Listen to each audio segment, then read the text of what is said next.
Hello and welcome to Lavneesh sir की class. आज की ये शिक्षा निदेशालय राष्ट्रीय राजधानी क्षेत्र दिल्ली की वर्कशीट नंबर 10 जो कि कक्षा 8वीं के विद्यार्थियों के लिए है। यह ली गई है विज्ञान विषय और इसमें हम जिस टॉपिक को समझेंगे वह है सूक्ष्म जीव। आज हम उन्हीं के बारे में चर्चा करेंगे। और जैसे कि आप सब जानते ही हैं कि इससे पहले भी जो 5 वर्कशीट रहीं उसमें भी हम इसी विषय को समझ रहे हैं, उस पर चर्चा कर रहे हैं। और हमने ये जाना कि सूक्ष्मजीव क्या होते हैं, कितने प्रकार के होते हैं। बहुत सारे सूक्ष्मजीव हमारे काम आते हैं, हमारे भोजन को और नए नए भोजन बनाने में भी वो सहायक होते हैं। लेकिन पिछली बार हमने पढ़ा कि सूक्ष्मजीवों के कुछ उनमें ऐसे भी सूक्ष्मजीव होते हैं जो कि हमारे लिए नुकसानदायक होते हैं, हमारे भोजन को ख़राब कर देते हैं और उनसे हमें बीमारियां फैल जाती हैं। तो आज भी हम कुछ इसी तरीके की बात पढ़ेंगे और समझेंगे। तो चलिए शुरुआत करते हैं मेरे साथ और समझने की कोशिश करते हैं। बच्चों, अब तक आप जान चुके हो कि सूक्ष्मजीव बहुत छोटे होते हैं जिन्हें हम अपनी आँखों से बिना सूक्ष्मदर्शी के देख नहीं सकते। सूक्ष्मदर्शी से तो आप परिचित हैं ना कि सूक्ष्मदर्शी क्या होता है। ये सूक्ष्मजीव एक संक्रमित व्यक्ति से दूसरे स्वस्थ व्यक्ति के पास हवा, पानी, सांस या संपर्क के द्वारा जाते हैं। और आज हम मानव और पशुओं में सूक्ष्मजीव के कारण होने वाली बीमारियों के बारे में ही जानेंगे। तो समझे आप कि आज हम किसके बारे में जानेंगे। हम जानेंगे कि इन सूक्ष्मजीवों के कारण मानव और पशुओं में कौन कौन सी बीमारियां होती हैं। तो चलिए जानते हैं। तो यहाँ एक चार्ट बनाया गया है जिससे हमें पता चलता है कि कौन कौन से सूक्ष्मजीव से कौन कौन सी बीमारियां फैलती हैं। तो पहले मानव में सूक्ष्मजीव द्वारा होने वाली कुछ बीमारियां। सबसे पहले प्रोटोजोआ। याद है ना कि एक सूक्ष्मजीव का एक प्रकार प्रोटोजोआ भी होता है। प्रोटोजोआ के कारण मलेरिया हो जाता है। मलेरिया में आप जानते हैं कि कई बार बहुत तेज़ बुखार होता है और मलेरिया जानलेवा भी साबित होता है। फिर दूसरा सूक्ष्मजीव है जीवाणु।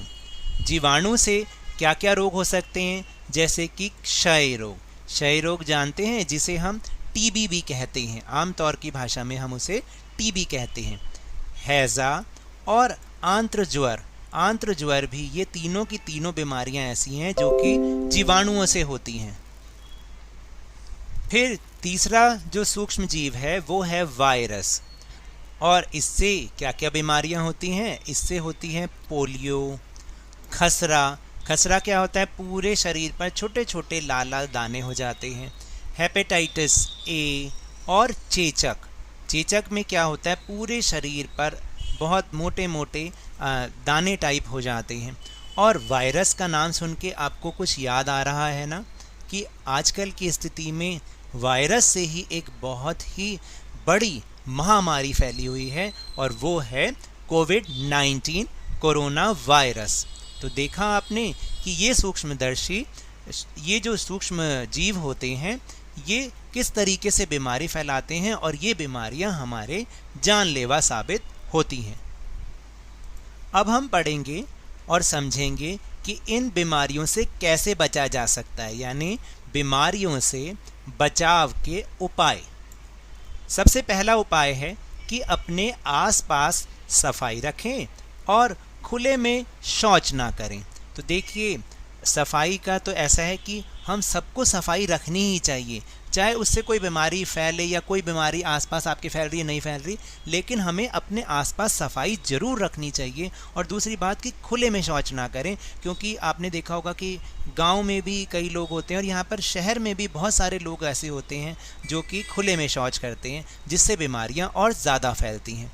और दूसरा उपाय है कि खाना खाने से पहले और बाद में हाथ ज़रूर धोएं, क्योंकि इससे क्या होता है कि खाना खाने से पहले अगर हमारे हाथ में कोई कीटाणु लगे होते हैं या सूक्ष्मजीव ऐसे चिपके हुए होते हैं जो कि हमें बीमार कर सकते हैं, तो वो पानी से धुल जाएंगे, साबुन से धुल जाएंगे। और खाना खाने के बाद भी जब हमारे हाथों में जो खाने का कुछ भाग लग जाता है तो वो भी हट जाएगा खाना खाने के बाद, इसलिए हाथ धोएं। फिर पानी को अपने आसपास इकट्ठा ना होने दें।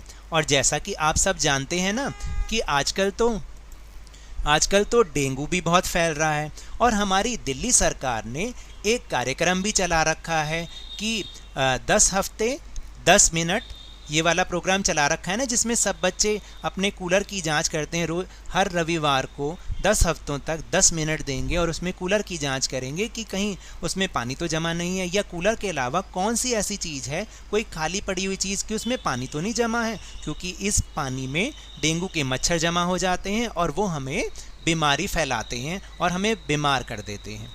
फिर अगला उपाय है कि बच्चों को समय पर टीका लगवाएं। यदि हम ऐसा नहीं करते तो हमारे बच्चों को, क्योंकि बच्चे बहुत ज़्यादा जल्दी बीमार हो जाते हैं, तो इसलिए अगर हम उन्हें समय पे टीका लगवा देंगे तो उन्हें इन बीमारियों से बचाया जा सकता है। और खांसते समय मुंह पर रुमाल ज़रूर रखें, क्योंकि ऐसा इसलिए कि जब हम खांसते हैं तो बहुत फोर्स के साथ हमारे अंदर जो भी जीवाणु या कीटाणु या जो सूक्ष्म जीव होते हैं वो बाहर निकलते हैं, और जब वो किसी दूसरे पर पहुंचते हैं तो शायद उन्हें भी वो बीमार कर सकते हैं। इसके अलावा अब आप देखेंगे कि एक और चीज़ है, जैसे एंथ्रेक्स। एंथ्रेक्स एक खतरनाक मानव और मवेशी रोग है जो बैसिलस एंथ्रेसिस नामक जीवाणु के कारण होता है, जिसकी खोज सबसे पहले रॉबर्ट कोच ने की थी। तो अब आप समझे कि देखिए एक और ख़तरनाक सूक्ष्म जीव है एंथ्रेक्स, और ये बीमारी है जो कि एक सूक्ष्म जीव बैसिलस एंथ्रेसिस के नाम के जीवाणु के कारण होता है, और ये बहुत ही खतरनाक होता है, और इसकी जो खोज की थी सबसे पहले रॉबर्ट कोच ने की थी। तो ये थे हमारे वर्कशीट के टॉपिक। अब हम चलते हैं अपने प्रश्नोत्तर की ओर, लेकिन उससे पहले एक बहुत ज़रूरी संदेश, और वह है कि नियमित रूप से अपने हाथों को साबुन और पानी से धोएं, तभी हम इस कोरोना वायरस कोविड-19 को हरा सकते हैं। और अगर हम ऐसा करेंगे ना तो हमारी दिल्ली, हमारे भारत और इस दुनिया से बहुत जल्दी ये कोरोना वायरस विदा ले लेगा, क्योंकि सब जगह से ही वो हट जाएगा जब देखेगा कि वो किसी के पास पहुंच ही नहीं पा रहा, क्योंकि सब लोग अपने सफाई रख रहे हैं और प्रोटेक्शन ले रहे हैं। तो इसलिए हमें ऐसा करना बहुत ज़रूरी है। तो चलिए अब हम चलते हैं सबसे पहले प्रश्न की ओर, जो कि है निम्नलिखित में मिलान कीजिए या निम्नलिखित का मिलान करें।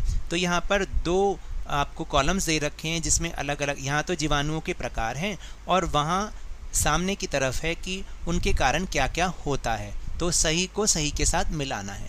जैसे सबसे पहला है जीवाणु के कारण क्या होता है।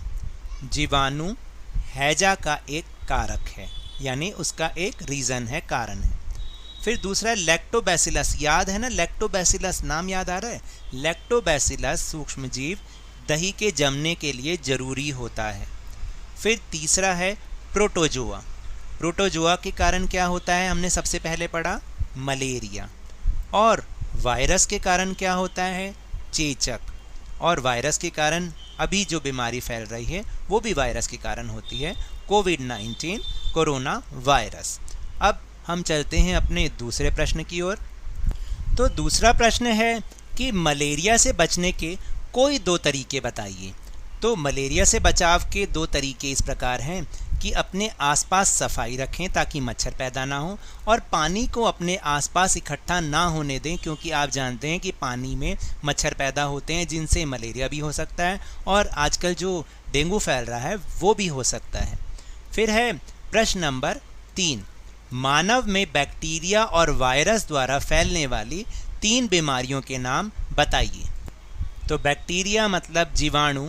जीवाणु से कौन कौन से 3 रोग होते हैं, क्षय रोग यानी टीबी, हैजा और आंत्रज्वर।